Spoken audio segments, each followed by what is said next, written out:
자, 진술거부권 계속 보자고. 그 진술거부권 고지 문제 볼게요. 진술거부권 고지. 진술거부권이 있다는 걸 알려줘야지만 진술거부권을 행사할 수 있겠죠. 그래서 그 피의자에 대해서는 진술을 듣기 전에 미리 고지하도록 되어 있고요. 피고인에 대해서는 모두 절차 제일 첫머리 하도록 되어 있어요. 이것도 중요합니다. 피의자에 대해 진술을 듣기 전에 미리 하도록 되어 있고, 피고는 제일 먼저 진술거부권 고지부터 하고 그 다음 인정신문 하죠. 인정신문 하기 전에 합니다. 근데 더 중요한 게 그게 있죠. 진술거부권은 이제 피의자한테 하는데, 요거 별표 한 4-5개 하나. 진술거부권 고지의 대상이 된 피의자의 지위는, 피의자는 입건이 돼야 피의자잖아요. 그죠? 입건이 돼야. 피내사자로서 조사를 받다가 입건이 돼야 피의자가 되고요. 요때 진술거부권 고지한단 말이야. 피의자로서 이 조사를 하기 전에, 피의자로서 신문하기 전에 내가 묻는 말에 대해서 대답 안 해도 좋아. 이거를 고지해 줘야 된단 말이야. 근데 요 입건은 언제 하죠? 입건은 범죄를 알았다 인지하고, 그 다음에 그 사건 접수 대장에 접수 번호를 부여가지고 사건 수리하고요. 이렇게 하죠, 그죠? 그 다음에 인지서를 씁니다. 인지서. 근데 요거 작성하기 전에라도 범죄 혐의가 있다라고 외부적으로 표시하면 그 순간 인지가 된 걸로 봐요. 자, 그래서 요거 잘 알아둬야 되는데, 진술거부권 고지의 대상이 된 피의자의 지위는 수사기관이 범죄 인지를 작성하는 등의 형식적인 사건 수리 절차, 형식 인지를 거치기 전이라도, 이게 포인트죠. 조사 대상자에 대해 범죄 혐의가 있다 보아 실질적으로 수사를 개시하는 행위를 한 때, 이게 실질 인지 개념이에요. 그때 피의자가 되는 거고, 그때 이미 진술거부권 고지해야만 안 됩니다. 안 했으면 위법이죠. 그 다음, 요번 시험에 나왔지. 구속영장에 구금된 피의자가 피의자 신문을 위한 추적 요구에 응하지 아니하여 수사기관이 그 피의자를 조사실로 구인한 경우에도 수사기관은 항상 피의자 신문하기 전에는 진술거부권을 고지해 줘야만 됩니다. 그와 관련된 판례도 계속 별표 3개, 4개 이상 해놓고, 조사 대상자 진술은 단순히 제3자의 범죄에 관계되는 게 아니라 자신과 제3자의 공도로 관계되는 것이거나 제3자의 피의자뿐만 아니라 자신의 피의자에도 관계되는 것이라 하여 실질이 피의자 신문 조서로서의 성격을 가지는 경우에는 피의자 신문 조서? 피의자 신문 조사라고 해야 되지 않나? 피의자 신문 조사? 진술 내용이, 그럴 때는 미리 다 진술권 고지해야 돼요. 근데 이제 그 다음도 벌써 몇 번 나왔는데, 진술거부권이 있다라는 거 하고, 진술거부권을 고지해야 된다는 거하고는 다른 문제라 그랬죠, 그죠? 피의자가 되기 전에도 진술거부권은 가지지만 진술권 고지해야 되는 건 피의자가 돼야 되잖아, 그지? 그거하고 마찬가지로 헌법상 진술거부권이 보장이 돼요. 헌법상 진술거부권이 보장이 되지만, 이 진술거부 보장이 된다고 하더라도 진술거부권을, 이 규정에서 진술거부권이 있다는 것을, 진술거부권을 고지해야 된다는 것이 자동적으로 나오지는 않습니다. 그래서 헌법상 진술거부권이 보장되는 절차라도 진술거부권 고지 규정이 있어야 돼. 규정이 있어야지만 진술거부권을 고지해야 되지, 헌법이 직접적인 효력을 가지는 건 아니거든. 그래서 이 헌법상의 권리를 구체화하는 개별 입법이 있지 않고서는 지금 고지할 필요가 없습니다. 그래서 지금 이제 바뀌었는데, 구공직자선거법 그 공선법이 그 선거사범 수사에 진술 거부권을 고지하라라는 규정은 없어요. 이게 형사 문제 같으면 형사법이 적용돼서 진술 고지해야 되는데 형사 문제가 아니고 선거사범이단 말이야. 그래서 이 고지 규정이 없었기 때문에 고지를 안 했는데 그래도 적법하다는 거죠. 고지 규정이 없으니까. 그래서 헌법상의 진술거부권 규정에 따라서 자동적으로 진술거부권 고지 의무가 나오는 건 아니다라는 요 판례 조심해 두시고요. 한번 읽어볼까? 헌법상 진술거부권이 보장되는 절차에서 진술거부권을 고지받을 권리가 헌법 12조 2항에서 바로 도출된다고 할 수 없고, 이를 인정하기 위해서는 입법적 뒷받침이 필요하다. 즉 개별법이 진술거부권 고지 규정을 둬야만 된다는 거죠. 그걸 해석해 놓은 게 그 다음에 있어요.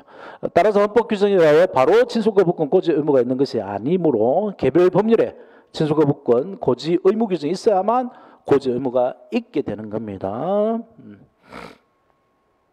자, 그 다음에 형사법에서 이제 고지 내용을 봐보죠. 검사 또는 사법경찰관은 피의자를 신문하기 전에 일체의 진술을 하지 아니하거나 개개의 질문에 대하여 진술을 하지 아니할 수 있다는 거. 지금 이명박 대통령이 이거 하고 있지. 일체 조사에 응하지 않겠다. 진술 거부권을 행사하고 있잖아. 그다음 진술을 하지 않더라도 불이익을 받지 아니한다는 거. 진술 거부할 권리를 포기하고 한 진술은 법정에서 유죄적으로 사용할 수 있다는 것 등을 알려줘야 되고요. 그걸 알려줬을 때는 그 확인하는 절차가 있습니다. 알려준 때는 고지 절차. 그 진술 거부권을 행사할 것인지 여부를 질문하고 이에 전에 피의자 답변을 조서에 기재해야 됩니다. 답변을. 만약에 이걸 기재를 안 하면은 이제 그 증거를 못 쓰게 되는 거죠. 그다음에 재판장은 인정신문 전에 아까 앞에서 봤죠. 재판장 인정신문 전에 고지해야 되고요. 공판 절차를 갱신할 때도 고지해야 됩니다. 다 해야 돼요. 갱신할 때도. 자, 그걸 확인하는 판례가 나오죠. 별표 한 두 개 해놓고 비록 사법경찰관이 피의자에게 진술거부권을 행사할 수 있으면 알려주고 행사해볼 질문을 했다 하더라도 그거에 대한 피의자의 답변이 기재되어 있지 않다면 그건 증거를 못 씁니다. 자, 그 다음에 불고지 효과가 또 중요해요. 고지를 안 했을 때 효과인데 이건 증거 파트에서 가서 이제 공부를 하고 되돌아오긴 와야 되는데 일단 두 개만 설명할게요. 그 증거 법칙에 형사소송법 308조의 2가 있고요. 308조의 2에 위법 수집 증거 배제 법칙이 있죠. 줄여서 위법 배제 법칙으로 하죠. 법칙이 있고 그다음에 309조에 자백 배제 법칙이 있어요. 이 두 법칙과의 관계에서 논쟁이 있고 그거는 이제 그 자백 배제 법칙 가서 할 텐데 두 가지 논의가 있는데 이렇게 하나 이게 별개다라는 입장이 있고요. 하나는 위법 배제 법칙이 크고 자백 배제 법칙이 작다라는 이런 입장이 있어요. 다수의 판례는 서로 별개다고 봅니다. 위법 배제 법칙하고 자백 배제 법칙은 별개로 보는데 그래서 그 진술 거부권을 고지를 안 하면은 바로 위법 배제 법칙이 적용돼서 증거 능력이 없다라고 하는 것이 다수의 판례예요. 증거로 쓸 수 없다. 근데 소수의 견해는 위법 배제 법칙 속에 자백 배제 법칙 들어가 있는데 이게 특징이니까 자백 배제 법칙은 항상 우선적이어야 된다라는 입장에서 그래서 진술 거부권 고지하지 않고 받은 자백이니까 자백 배제 법칙에서 이거로 증거 능력이 없다라고 이론 구성을 해야 된다라는 입장이 있는데 그 입장에 따른 결론이 1번이에요. 임의성에 의심 있는 경우에 해당하므로 자백 배제 법칙에 의하여 증거를 부정해야 된다는 견해가 있지만 다수 판례는 이겁니다. 임의성이 인정되는 경우라도 위법 배제 법칙에 증거를 부정해야 된다는 견해가 다수 판례고 이 판례가 시험에 계속 나옵니다. 어떻게 됐는지 계속 나와요. 그래서 별표 한 4-5개 해놓으시고 뒤에 가볼까요? 그 이제 판례 일단 하고 판례 사실 확인하고요. 그 밑에 본문들 계속 봐보죠. 다만 피의자의 지위 있지 않은 자에 대해서는 고지할 필요가 없죠. 그래서 진술거부 고지하지 않더라도 증거능력이 부정되지 않고요. 그 다음에 또 진술거부권 고지 규정이 없었던 구공직선거법상 선거관리위원 직원이 선거범죄를 조사하는 질문하면서 미리 진술권 고지하지 않았다더라도 증거능력이 부정되지는 않습니다. 이거 조심해야 될 게 진술거부권 고지 안 했을 경우고요. 녹음된다는 사실이 고지 안 됐으면 그 뒤에 유법배제법칙에 가서 할게요. 녹음된다는 사실이 고지 안 됐으면 그건 위법수입 증거입니다. 오늘 진술거부권 고지죠. 진술거부권 고지 규정 자체가 없기 때문에 그렇다는 거고. 자, 뒤에 판례 봐보죠. 이 판례 별표 한 4-5개에서 계속 나와요, 이상하게.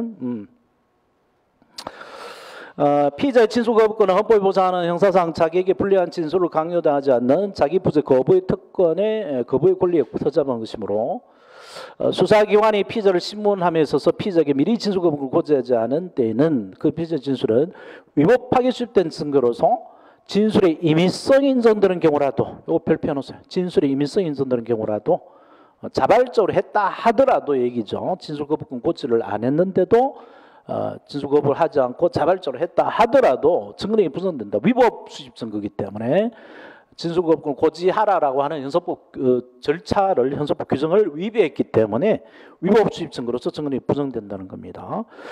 그 바로 밑에 보면 주의 봐봐요. 주의. 예. 이거 안 되겠네. 주의 봐봐.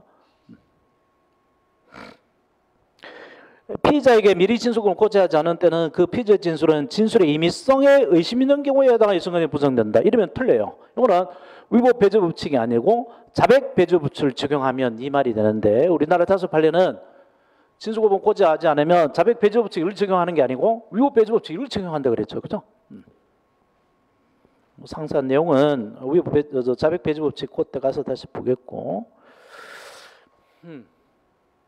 그 다음 그 위에 판례 구공직선거법은 진술거부권 고지 규정에 맞춰 별도 규정을 두지 않았습니다. 그래서 고지하지 않았더라도 미리 진술거부권을 고지하지 않았다 하더라도 증거능력이 부정된다고 할 수 없다라고 하는 판례 확인하시고, 그 다음에 진술거부권을 포기할 수 있느냐 얘기인데 몇 번 얘기했어요. 공법상의 권리, 공권은 포기할 수 있어 없어? 포기할 수 없죠. 그죠? 행사를 안 하는 것은 인정하지만 권리니까 그 권리를 행사하지 않는 것은 인정하지만 내가 미리 그 진술권을 행사하지 않겠다고 미리 포기하는 건 인정을 안 합니다. 그래서 그 때문에 피고인의 증인 적격은 우리 형사법에서 인정 안 돼요. 영국, 미국은 피고인도 증인으로 세우기 때문에 증인이 될 수 있지만 우리나라는 피고인을 피고인 지위에서 그냥 세워서 증언하기 때문에 증인으로 되지 못하고, 증인이 되면 피고인이 갖고 있는 진술거부권을 포기하게 됩니다. 진술 의무가 발생하니까요. 그죠? 그래서 그런 논리로도 피고인의 증인 적격은 인정 안 되고요. 그 다음에 법률상 기록 보고 의무, 진술거부권 포기하고 관련해서 법률상 기록 보고 의무가 있는데 아까 우리가 봤다시피 법률로도 진술을 강요할 수 없다고 그랬죠. 그죠? 그래서 법률로 진술을 강요하거나 신고를 강요하게 되면 이게 위헌인데, 진술거부권을 침해해서 위헌인데, 헌재가 교통사고를 낸 운전자에게 신고 의무를 부담시키고 있어요. 그래서 이게 이제 진술거부권 침해가 아니냐, 진술거부권의 침해가 아니냐. 교통사고를 낸 사람이 자기의 교통사고를 신고하도록 의무를 규정하고 있으니까 이게 진술거부권 침해가 아니냐 이렇게 문제를 냈는데, 진술거부권 침해면 헌법이 위반되죠. 위헌인데 헌재가 조금 교묘하게 해석해서 한정합헌 결정을 내렸어요. 한정합헌. 그래서 어떻게 교묘하게 해석을 하느냐 하면, 교통사고를 일으킨 운전자에게 신고 의무를 부과한 것을 형사 책임과 관계되는 것이 아니라, 형사 책임과 관계되는 게 아니고 피해자 구호 및 교통질서 회복을 위한 조치가 필요한 범위 내에서 교통사고 객관적 내용만을 신고하도록 강제를 한 것이고, 누가 사고를 냈는지 그 사람을 처벌하기 위해서 신고하도록 한 것은 아니다. 그렇게 해석하면 그렇게 한정해서 해석하면 위헌이 아니다. 합헌이다. 헌법에 맞다라고 이렇게 판시를 했어요. 그래서 이게 아직까지 출제가 됩니다. 교통사고로 운전자에게 신고를 부담시키고 있는 도로교통법은 피해자 구호 및 내가 사고를 해서 누굴 치었으니까 그것을 구해가라.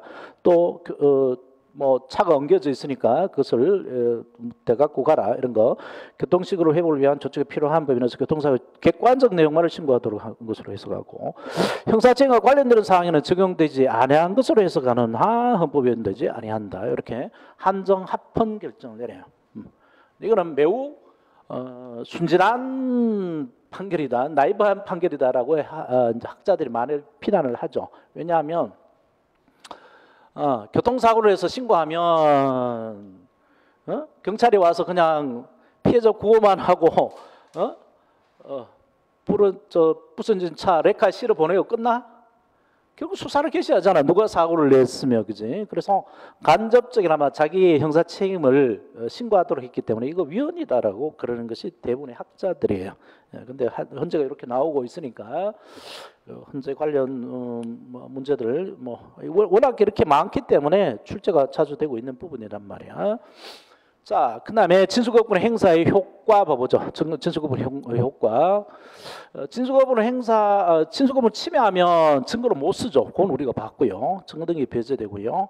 그다음에 진술거부권 행사하고 있다라는 이유로 여러 가지 이제 불이익 추정 같은 것이 금지되는데 여기 이제 행사의 효과죠. 불이익 추정이 금지. 그래서 불이익한 심정 형성이 금지됩니다. 네가 자백 안 하고 묵비권 행사하고 있어? MB 당신 뇌물 몇 억 처먹은 게 맞네. 이렇게 유죄 판결해서는 안 된단 말이죠. 그지? 뭐 그걸 추정해서 수사해야 할 수 있겠지만 불이익한 심정 형성이 금지되고요. 따라서 그 자유심정주의에 대한 예외가 됩니다. 그 다음에 구속 사유를 인정하겠는가? MB가 진술거부권 행사하고 있고 뭐 영장실질서 안 나오니까 도망이나 증거인멸 우려가 있다? 그럼 별개죠. 저번에 도망의 증거인멸 우려가 있다 해서 구속을 해버렸잖아. 그지? 그래서 여기 논쟁은 있지만 별개고 양형사유로 인정하는 것이 이게 또 문제다. 그래서 뭐 돈 받았던 거 불고하면 징역 10년만 나올 건데 안 불고 끝까지 버티고 아니다라고 부정하면 요거 이제 양형사유라는 것이 형의 양을 정하는 사유죠. 잘못을 뉘우치고 반성하고 있으면 형을 깎아주겠죠, 그죠? 근데 반성하지 않고 진술 거부하고 있고 이러면은 형량이 더 떨어질 수도 있는데 여기에 대해서는 이제 판례가 조금 절충적인 입장을 취해요. 그래서 원칙적으로는 헌법이 너 진술 안 해도 좋다라고 보장해놓고 진술 거부권 행사하는 순간 너 그러면 징역 더 살아야 돼. 형을 더 때려버리면 이건 불합리하죠. 그죠? 그래서 일단 양형사유로는 삼을 수 없다 그래요. 그리고 이 판례가 이제 또 시험에 나옵니다. 별표 한두 개 놓고요. 그래서 모든 국민의 헌법상 불리한 진술을 강요당하지 아니할 권리가 보장되어 있기 때문에 진술을 거부하거나 그 진술을 했다고 해서 가중적 양형, 형을 가중하는 거죠. 조건을 삼는 것은 허용될 수 없지만 그러한 태도나 행위가 피고인에 보장된 방어권 행사를 범위를 넘어 객관적으로 명백한 증거가 있음에도 요거 다음 줄 쳐봐봐. 진실을 발견을 적극적으로 숨기거나 법원을 오도하려는 시도에 기인한 경우는 가중적 양형의 조건을 참작할 수 있다. 판사를 오도 속이려고 하거나 진실 발견을 숨기려고 하거나 그런 선별적인 진술권을 행사한다. 그래서 자기한테 유리한 진술을 할 때는 진술권을 행사하지 않고 진술을 하다가 막상 자기한테 불리한 진술이 나오면 진술권을 행사하는 경우 이때는 형량을 더 때릴 수도 있다는 겁니다. 양형을 더 때릴 수도 있다는 거죠. 자, 그렇게 하면 중요한 그건 다 짚어봤어요. 그 진술거부권 계속 출제가 될 수 있는 부분입니다. 자, 그 다음에 당사 능력과 소송 능력은 이제 뭐 거의 몰라도 되는데, 자, 당사 능력, 소송 능력, 요거는 말만 알아도 됩니다. 이쪽에는 이제 이런 순위 이론적인 부분은 문제화가 잘 안 돼요. 기출 문제가 별로 없는 부분이고, 용어 정리 정도로만 가볍게 하십시다. 당사자 능력과 소송 능력. 강의 노트 있어. 강의 노트. 요거 정리한 도표가 있어요. 강의 노트 몇 페이지야? 77페이지. 자, 책에는 당사 능력, 소송 능력 나왔는데 형법상의 책임 능력 하고 같이 한번 비교를 해보죠. 근데 이런 게 강해지면 내공이 세지기 때문에 좋긴 해요. 이런 걸 알아두면 형법상에 얘기하고. 당사자 능력은 당사자로 될 수 있는 자격의 문제죠. 자격. 당사자 될 수 있는 일반적 자격 문제고, 소송 능력, 책임 능력은 판단 능력을 말해요. 그러니까 의사 능력을 말하는 거죠. 의사 능력. 소송을 유효하게 할 수 있는 능력인데, 범죄 일을 하고 책임질 수 있는 능력, 책임 능력, 이게 둘이 사실 같아요. 소송 능력이나 책임 능력. 요거는 의사 능력을 말합니다. 의사 능력. 사고 판단 능력을 말하는 거죠. 그래서 당사 능력은 살아있는 사람이면 다 당사가 될 수 있고, 특히 이제 당사자 능력에서 문제가 삼는 것은 형사소송에서 당사자가 누구야? 검사 피고인이잖아, 그지? 그래서 검사가 될 수 있는 능력, 피고인이 될 수 있는 능력 이 말인데, 검사가 될 수 있는 능력은 법에 정해져 있겠죠, 그죠? 그래서 그건 뭐 신경 안 써도 되고요. 그래서 당사 능력은 주로 피고인 능력을 생각하면 됩니다. 누가 피고인이 될 수 있느냐, 이건 보면 되는데, 살아있는 사람이면 다 피고인이 돼요. 피고인이 돼서 재판을 받을 수 있습니다. 그 사람이 미친 사람이든 아니든 관계없이 살아있는 사람이면 하면 다 피고인이 돼서 재판을 받을 수 있는데, 소송 능력, 책임 능력은 판단 능력이란 말이에요. 제정신이에요, 제정신. 사물을 변별하거나 의사를 결정하는 능력, 형법에서 이렇게 정의가 돼 있죠. 책임 능력이, 그지? 사물을 판별하거나 의사를 결정하는 능력이고, 이게 민법상의 의사 능력하고 같단 말이에요, 의사 능력. 근데 요런 거를 한 14세 정도면, 13, 14세 정도면 갖춰진다고 해요. 거의 고소 능력하고 거의 유사해요. 그래서 당사 능력은 살아있는 사람이고, 사람에는 자연인, 법인 다 있는 거고, 그래서 형사 미성년자이거나 책임 능력자 관계없이 다 당사 능력이 있습니다. 태아 사망자는 당연히 없고요. 근데 소송 능력은 당사 능력 재판시고, 소송 능력은 소송인시고, 책임 능력은 범죄인 시에 문제되는 능력들이고, 소송 능력은 이제 각 소송마다 사실 다르죠. 정능 능력은 만 3세, 고소 능력은 만 13세, 선서 능력은 만 16세, 대부분의 변론 능력은 변호사 자격 이렇게 사실 다릅니다. 이런 정도로 보시고, 책임 능력은 만 14세가 돼 갖춰진다고 형법이 있죠, 그죠? 일률적으로 14세로 딱 정해놨고, 14세가 넘어도 의사 능력이 없다 이러면은 책임 능력을 인정할 수 없죠. 심신 상실자라든가 이런 사람들은. 자, 그 다음에 그게 없을 때 어떤 게 되느냐 문제인데, 당사 능력이 없으면 소송 자체를 할 수 없습니다. 살아있는 사람이 아니라면 재판을 걸 수가 없죠. 그리고 살아있는 사람인 줄 알고 걸었는데 죽었더라, 자살했다 그러면 무슨 재판해요? 취사경범의 사가 뭐지? 취사경범, 피고인이 사망한 때잖아. 공사결정으로 재판 끝내버려요. 이 소송 조건이고, 소송 능력, 책임 능력은 소송의 유효 조건일 뿐 소송 조건이 아닙니다. 그래서 이 소송 능력이 없거나 책임 능력이 없는 사람도 소송을 일단 걸 수 있다 그랬죠. 그래서 이게 없을 때는 공사 결정하고 예외가 재심인데요. 소송 능력 없으면 무효일 뿐이고 공판 절차를 정지하는 사유가 될 뿐이죠. 예외가 이제 유리한 재판을 하거나 대리인이 있으면 소송이가 없더라도, 소송 능력이 없더라도 공판처 정지하지 않고 계속 진행합니다. 책임 능력이 없으면 무죄 판결을 받고 말죠, 그죠? 자, 막 그런 정도로만 아시고 시험에 안 나와요. 이런 정도로도 뒤에 어디 많이 쓰이지 않습니다. 그래서 말만 일단 알아두고, 시험에 많이 나오는 제4절 변호인 쪽으로 가죠. 그래서 피고인 쪽은 이 정도로 끝내고요. 변호인. 이게 변호인이 실질적 당사자주의에 기하는 제도입니다. 왜냐하면 우리가 당사주의를 취하고 있다 해서 검사, 피고인 니들이 당사자야. 당사자니까 니들이 알아서 해봐라고 맡겨두면 백전 누가 해? 검사가 하겠지. 왜냐하면 검사는 전문가잖아요, 그죠? 피고는 전문가가 아니잖아요, 그죠? 그래서 이 피고인의 힘을 보충해주는 검사하고 대등한 지식 능력이 있는 변호인이 도와주지 않으면은 이 당사주는 껍데기 당사주의죠. 그래서 힘을 보충해줘서 실질적 당사자 힘의 균등의 원리를 가져와서 공평한 재판을 하도록 하기 위한 중요한 제도가 바로 변호인 제도입니다. 변호인 제도. 그래서 형사법의 역사를 보면 변호인의 변호권 확대가 이루어져 있는 역사입니다. 그래서 뭐 헌법 개정 안에도 변호권 확대 얘기가 좀 들어가 있기도 하고 한데, 그래서 대등한 검사하고 대등하게 지식과 경험을 갖춰서 재판에 나가도록 하는 것이 공평한 재판을 위해서 중요한데, 근데 이놈 변호사를 살리면 돈이 얼마나 들죠? 많이 들어요. MB가 이명박 전 대통령이 뭐 돈 없어서 변호사 못 산다 그러면 그 말이 맞아요. 왜냐하면 자기 레벨에 맞는 그 변호사를 살려면 돈을 뭐 1, 2천만 원 줘서 되는 게 아니거든. 몇십억씩 줘야 되거든. 그러니까 돈 없어 못 산다는 말이 맞아. 그 레벨에서는. 우리야 뭐 그래도 우리도 변호사 한 살려면 최소한 200원 줘야지. 200 뭐야? 나는 막 욕이 튀던데. 시골 할머니 그거 다 아무것도 모르는 거 그거 뭐 하면서 뭐 돈을 몇백만 원씩 받아 처먹. 아유 30만 원만 받아도 될 거 300만 원 받아 처먹는 놈들이고.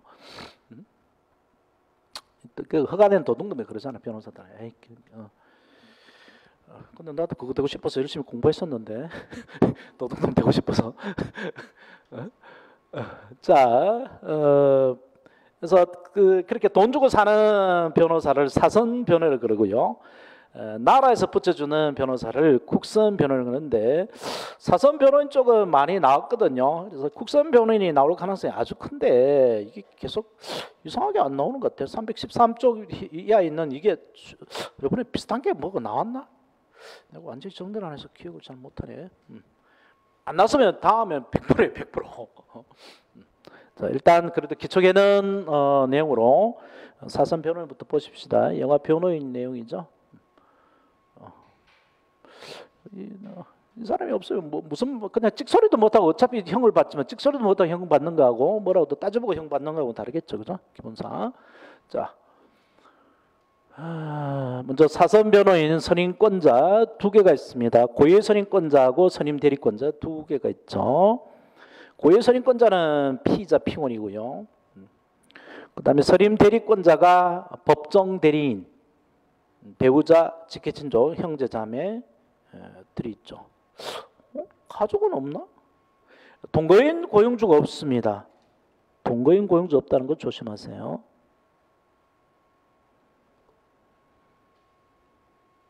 근데 형제 자매니까 누나나 형이 대신 그 변호인을 선임해 줄 수도 있는데, 독립 대리권이니까 그 피의자 피고인 의사에 반해서도 강제로 할 수 있습니다. 할 수 있지만 일단 선임해 놓으면 또 그 의사에 반해서 강제로 또 퇴임도 못 해요. 자, 그 다음에 311페이지 있는 판례 별표 한두 개 놓고, 요 말은 이제 경찰에서 할 텐데 대리의 대리가 안 된다는 거죠. 복대리가 안 된다는 거죠. 판례는. 그래서 피의자 피고인 이나 그로부터 이제 그 선임 의뢰를 하는 사람이 있죠. 선임해달라고 의뢰를 받은 사람이 있어요. 선임 의뢰 사람이 있고, 그 다음에 법정 대리인 등등이 있죠. 그래서 요 법정 대리인이 또 다른 사람 보고 선임 의뢰를 또 못한다는 겁니다.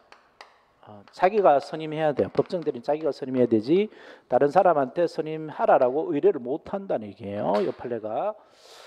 변호인을 선임할 수 있는 자는 피고인 피의자와 형사법 330조 이하에 규정된 자, 즉 법정 대리인 배우자 직계종 형제 자매에 한정되는 것이고, 피고인 피의자로부터 그 선임을 위임받은 자가 즉 선임 의뢰를 받은 자죠. 자가 피의자 피고인을 대리하여 변호인을 선임할 수는 없는 것이다. 피고인 피의자로부터 선임권을 위임받은 자가 피고인을 대리하여 변호인을 선임할 수는 없는 것이다. 피고인 맞나? 선임권을 위임받은 자가 대리하여, 위임받았다는 거고 대리했다는 거고 뭐지? 선임권을 위임받은 자가 피조 대리아의 변호인. 자기 이름을 선임할 수 없다는 거죠. 바로 누구를 선임하라고 연결만 시켜준다는 거죠. 그런 것 같아. 그러므로 피고인이 법인인 경우에 본인이 이제 피의자 피고인이 법인이죠. 법인이고 법정 대리인 대표자죠. 대표자 자기 선임해야 되는데 또리를 못 한다는 얘기 같은데 법인인 경우에는 대표자가 피고인인 당의 법인을 대표하여 피고인을 위한 변호를 선임하여야 하며 대표자 제3자에게 변호인을 위임하여 제소하고 그렇지. 또 하도록 할 수 없다. 또 대리를 못 시킨다는 얘기예요. 자, 그 다음에 피선임자, 변호인의 자격은 일단 변호사 자격이 있어야 됩니다. 변호사 중에 선임해야 되고요. 근데 대법원 이외의 법원은 법률심이 아니기 때문에 그때는 이제 허가가 있으면 변호사 아닌 자도 변호인 선임할 수 있습니다. 그리고 변호인의 수에는 아무런 제한이 없습니다. 1인의 피의자 피고인을 선임해서 변호인 수에는 제한이 없어요. 그래서 뭐 이번 그 박 대통령 사건에도 봤다시피 변호사가 한 10몇 명씩 됐죠. 탄핵 사건에서 10명씩 되고 이번에 누구야? MB도 뭐 꽤나 많죠. 법인 몇 개한테 맡겼으니까. 근데 변호사 수가 너무 많으면 힘들죠. 법원 사무관들이. 이게 이제 이 대표 변호인 제도가 그래서 만들어졌는데 변호사 수가 너무 많은 것을 대비해서 만들어졌는데 이게 이 대표 변호인 제도가 만들어진 게 여러분이 국사할 때 이제 배울 게 있는데 현대에 살 때 민주화 시절에 즉 뭐 1970년도, 80년도, 90년도까지 7, 8, 90년대 이 민주 인사들이 그 독재 정권에서 투옥이 되면 감옥에 들어가면 뭐 그 변협 소속 민주 변협 소속 변호사들이 다 변호인 신청을 해요. 그러면 변호인들이 한 200명 내지 300명이 돼 버려. 그럼 누가 뒤지겠어? 검사도 뒤지겠지만 법원 사무관들이 뒤지죠. 서류 보내려니까 너무너무 힘들단 말이야. 그렇기 때문에 요 대표 변호인 3인까지 대표 변호인을 정하도록 돼 있고, 그래서 대표 변호인한테 통지 서류만 고세자한테 보내면 땡치게 몇백 명씩 안 보내게 그런 제도를 만들었어요. 그래서 대표 변호인만 3인을 초과할 수 없지 그냥 사선 변호인은 아무런 수의 제한이 없어요. 이거 할 때 항상 또 문제인데 3인 초과할 수 없다 이래 됐으면 몇 명까지 할 수 있다는 얘기냐 했는데 그 항상 이런 말이 나온다니까. 3명까지 가네요. 3명까지. 초과 금지니까 3명까지는 가고 그걸 넘어서는 안 돼. 4명부터는 안 된다 얘기지. 3인 이상 금지 이러면은 2명까지만 되는 거지. 3인도 안 된다 이 얘기니까, 그지? 초과 이상, 야, 우리 초딩을 잘 나와야 돼. 초딩 때 지식이니까. 자, 그다음 선임의 방식은 둘이 같이 이름을 같이 써서 내야 돼요. 변호인 선임 신고서를 내고요. 법원에 내야 됩니다. 변호인, 피고인 이름을 같이 내고. 그다음에 뭐 이런 거 쭉쭉 넘어가고 선임의 효과가 중요합니다. 별표 하나 해놓으세요. 선임의 효과. 신급 대리, 사건 대리 이 두 가지가 선임의 효과예요. 즉 1심 변호사는 1심만 대리하지 2심, 3심 자동적으로 대리하는 게 아닙니다. 그래서 보통 이제 요즘 암만 싸져도 사건마다 뭐 그 변호인 수임료를 내리려고 변호사를 많이 뽑는데도 안 내려가는 하방 경직성이 있어요. 그게 한 200만 원 되는 것 같아. 수임하고 그다음에 성공했을 때 성공 보수도 뭐 200에서 어떻게 보면 한 4, 500원 줘야 변호인 선임이 되게 그렇게 되도록 고정화되어 있어요. 암만 해도. 근데 그게 1심만 그렇게 된단 말이에요. 1심만. 그래서 다시 2심까지 하려면 또 돈을 또 내야 돼요. 3심까지 가려면 돈을 또 내야 된단 말이야. 신급마다 선임합니다. 신급 대리 원칙. 그 신급이라는 게 그 공소 제기 전에 변호인 선임하면 1심까지 다 효력이 있고요. 신급이란 기소된 때로부터 판결이 선고될 때까지가 아니고 항소 상고할 때까지, 상소할 때까지입니다. 그때까지를 당해 신급이라고 그래요. 당해 신급을. 그다음에 파기 환송돼 되돌아오면 되살아납니다. 그래서 신급이란 A 변호사 선임계 내고 2심 가려면 또 내고 3심 가면 또 내야 된단 말이에요. 뭐 이렇게 똑같이 내지는 않겠지만 그다음에 선고하고 항소할 때까지, 선고하고 상고할 때까지를 당해 신급이라고 한다. 파기환송돼서 되돌아오면 되살아나고요. 그다음에 사건 대리 원칙이에요. 발발이가 서울에서 절도, 대전에서 폭행, 부산의 모욕죄로 이렇게 관련 사건을 저지른 게 있었잖아요, 그죠? 그랬을 때 A 변호사는 서울에서, B 변호사는 대전에서, C 변호사는 부산에서 변호 활동을 하면 되죠, 그죠? 각각 따로따로 기소됐을 때는 사건마다 따로따로 하는데, 만약에 이게 서울에 다 병합 기소되면 A 변호사가 다 해줄 수 있겠죠, 너무나 당연히, 그지? 네. 자, 이게 사건 대리 원칙이에요.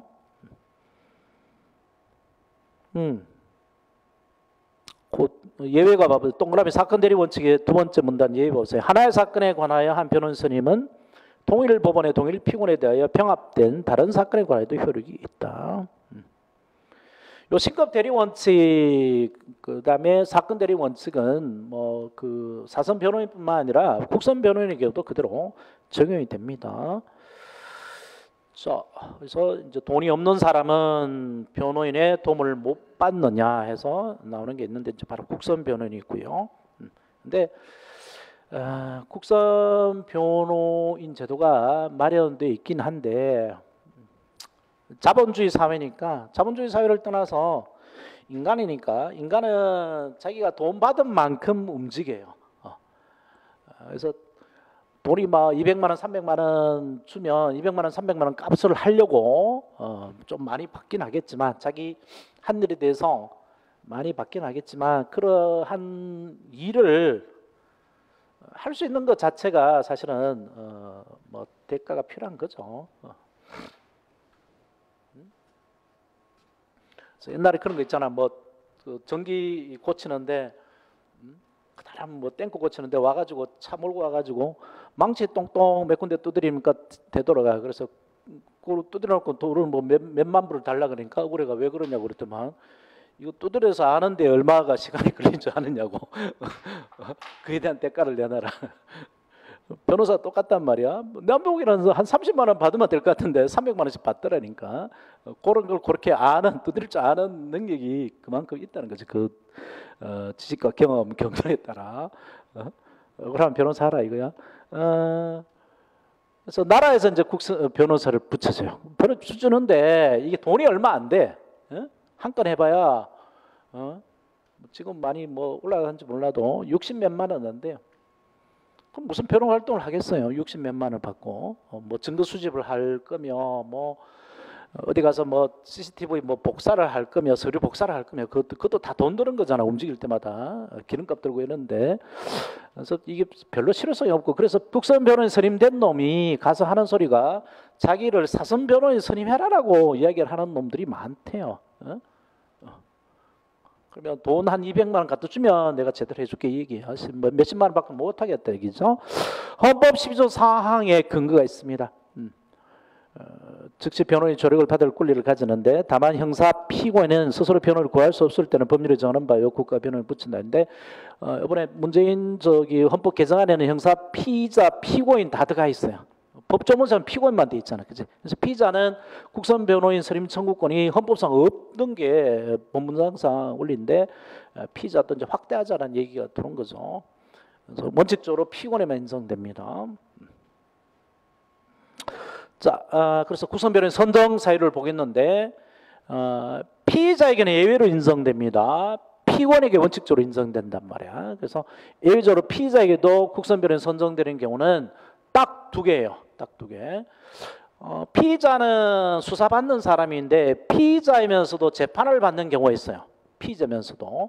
그게 바로 영장실질심사하고 또 체포구속 적부심사죠. 피의자면서도 수사받는 게 아니고 구속이라는 구속 재판을 받는 거죠. 이때는 변호사가 도와줘야 되기 때문에 국선 변호인을 선정해 줍니다. 그래서 뭐 영장실질심사 때 본 건데, 신문할 피의자에게 변호인을 놓을 때는 지방법원 판사죠, 판사. 판사가 직권으로 변호를 선정해야 되고요.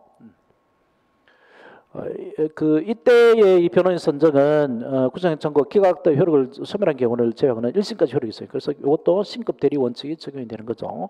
체포구속 적부심사는 피고인의 국선 변호인 선정 사유를 그대로 준용합니다. 그래서 피고인의 국선 변호인 선정을 보겠는데 세 가지로 나눠져요. 33조 1항, 2항, 3항 세 가지로 나눠집니다. 33조 1항은 직권에 의한 국선이에요. 필요 국선이고 32항은 청구에 의한 국선이고요. 청구 국선이고 33조 3항은 재량 국선입니다. 세 가지로 나눠지고 먼저 33조 1항 직권 필요 국선을 봐보죠. 직권 필요 국선. 다음 어느 하나에 해당하는 경우는 변호인 논 때는 법원은 직권으로 변호를 선정해야 한다. 직권 선정 사유고요. 그래서 1호 피고는 구속된 때, 구속된 때 피의자로서 구속되는 과정, 영장실질심사나 체포구속적부심사, 국선 변호인 선정이 되죠, 그죠? 피고인으로 구속된데 이거는 100% 국선 변호인 선정 사유입니다.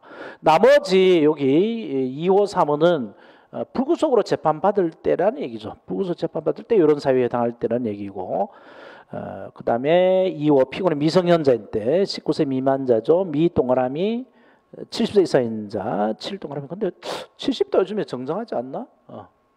80까지로 바꿔야 될 것 같은데 농아자 농아자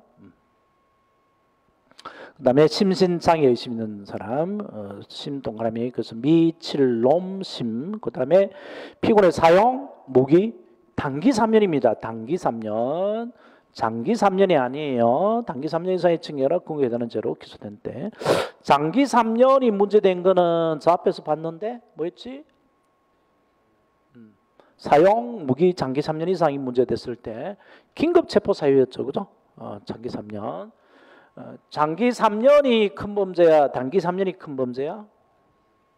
단기 3년이 큰 범죄입니다. 단기가 3년이고 최소 3년에서부터 30년까지 가는 거죠. 장기가 3년이면 1월부터 장기가 3년이니까 장기가 3년 1월부터 30년까지 다 가능한 거지, 그지? 1월부터 가능한 거잖아, 그지? 그래서 단기가 3년으로 잘리는 게 더 중죄예요, 중죄. 그래서 국선 변호인 선도 사유가 되고, 요거 따면 미칠놈 심사가 되는 거죠, 미칠놈 심사. 자, 그 다음에 요 구속된 때라는 것을 두고 해석하는 판례 문제화가 많이 됩니다. 별표 4개 이상 해놓으세요. 이 판례. 국선 변호인 선정 사유인 피고인이 구속된다라고 하면 당해 피고인이 형사사건에서 구속되어 재판받고 있는 경우를 의미하고요. 당해 사건에서 별건으로 다른 사건 구속되어 있거나 다른 사건으로 유죄로 확정돼 수용되는 경우는 해당하지 않습니다. 지금 재판받고 있는 그 사건으로 구속된 때만 국선 변호인 선정해 주지 다른 사건이나 다른 형에 의해서 구속된 경우는 여기에 해당하지 않고요. 그 다음에 처음부터 구속돼서 재판받는 경우에만 국선 변호인 선정해 줍니다. 재판 다 끝나고 나서 법정 구속될 때에는 국선 변호인 선정하고 재판해야 되는 건 아닙니다.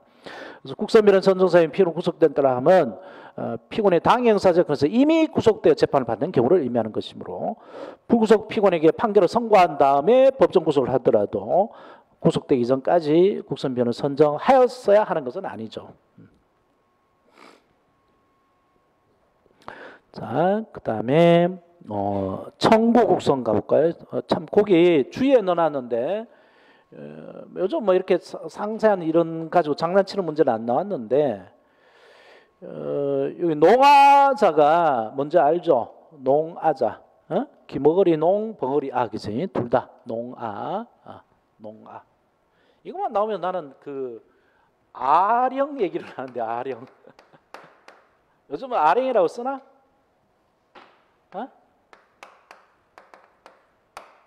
저기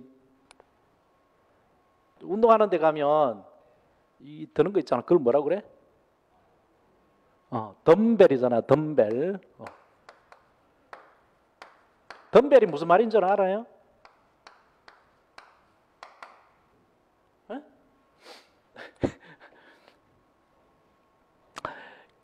이 팔 드는 게 옛날에는 쇠가 귀했기 때문에 어디서 그걸 만들었냐면 이렇게 종 있잖아, 종. 종 안에 때리는 거 있죠? 쇠뭉치. 그지? 어? 쇠뭉치 있잖아. 요걸 떼다가 운동을 한 거야. 이게 출발이야. 요걸 떼면 종이 울어 못 울어? 어? 못 울지. 그치? 그래서 요 벨이고 벨을 덤이 뭐야? 벙어리잖아. 벙어리로 만드는 거야. 요 쇠를 떼우면. 그래서 덤벨이야. 덤벨. 덤벨이고 요거를 그대로 한자로 번역하면 벙어리 아 종령인 거야. 그래서 아령이야. 아령. 응? 언어를 공부하면 되게 재밌어. 내가 원래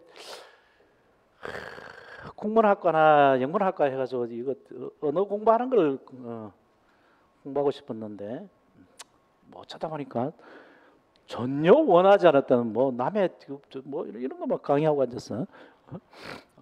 영어 어원 뭐 이런 거 공부하기 되게 좋아하는데. 노하자. 그다음에 심신장애도요. 이것도 한자 공부하는 좀 안다는 애는 이거 아닙니까라고 해서 이제 많이 이야기를 하는데 이게 아니에요. 이게 아니고 이겁니다. 뭐 그게 그거겠지만 까막노래는 이게 신체잖아. 그래서 심신장애를 이걸로 이해를 하면 신체장애자도 국선변을 선정해 줘야 되는 게 아닌가 하는데 이게 아니고 한자는 마음이야. 마음심, 정신신이야. 정신 이상이 있는 사람만 국선변을 선정해줘요.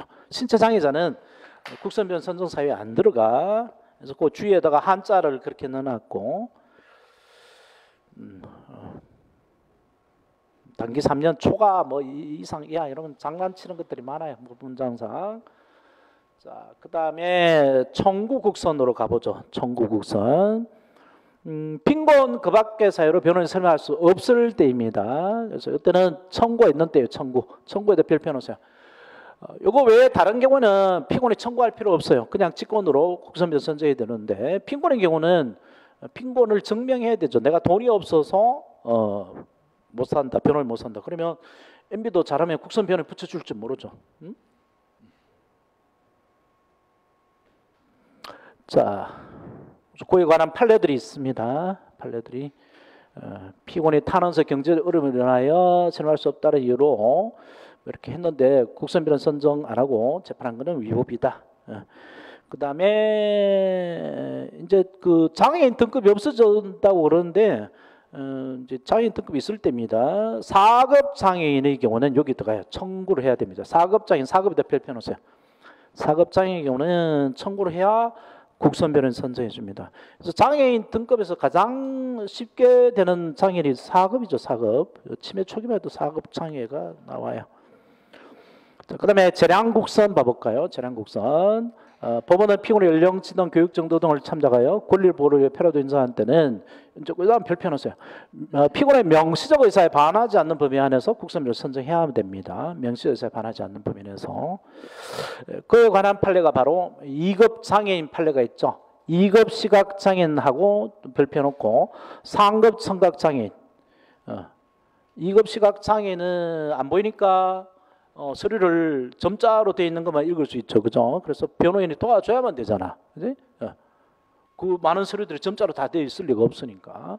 3급 청각장애인은 잘 못 듣는단 말이에요. 그지? 그래서 여기도 국선변호인이 도와줘야 되니까 얘네들이 명시적으로 반대하지 않는 한은 국선변호인을 선정해 줬어야만 된다는 판례입니다.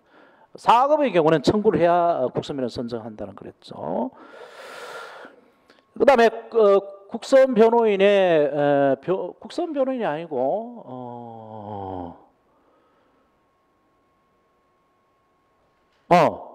국선 변호인 불출석입니다. 필요적 변론 사건이죠.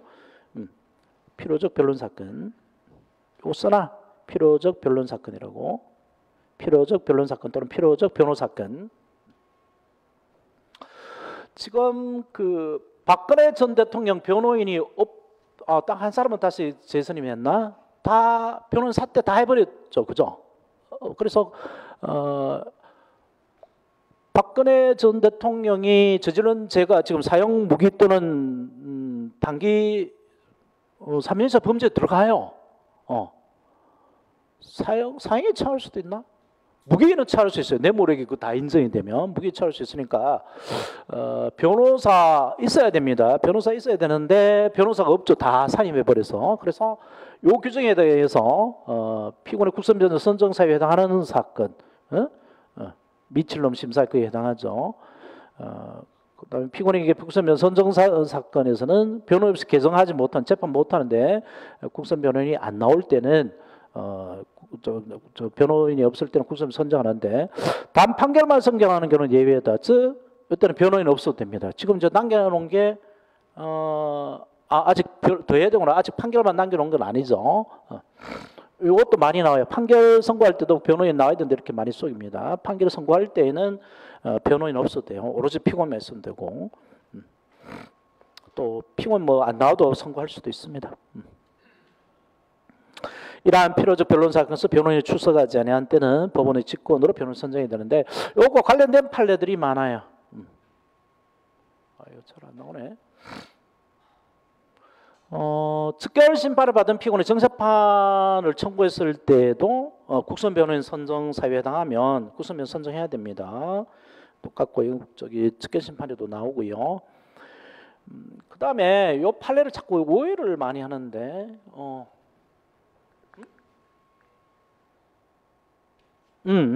요거 말고 그래서 필요적 변론 사건의 1심의 공판 절차 변호인 없이 이루어진 경우에 항소심에서는 똑같이 다시 한번 해줘야 됩니다. 항소심에서는 변호인 있는 상태에서 소송일을 새로 한 후에 파기하고 다시 처음부터 판결해야 됩니다. 항소심에서.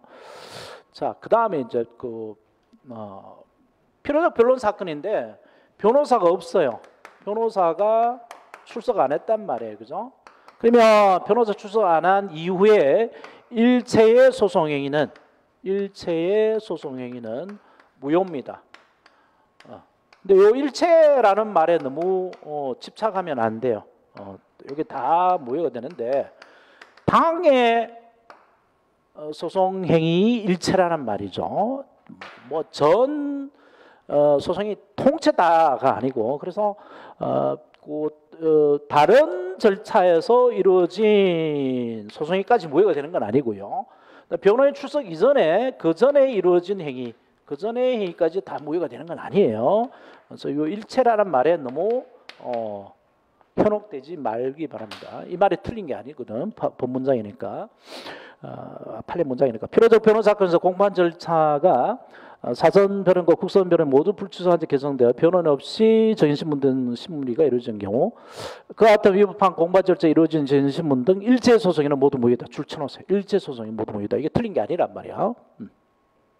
다만 그 절차에서 소송에 의해 다른 절차에서 적법에 이루어진 행위까지 무효로 된다고 볼 수 없고 또 이미 그 전에 적법에 이루어진 소송에까지 모두 무효된다고 볼 수는 없다. 요 서로 모순돼 보이지만 서로 모순된 게 아니라는 거 조심하시고 재심 피고인부터는 다음 시간에 하십시다. 너무 길게 할 수 없으니까 수고 많았어요.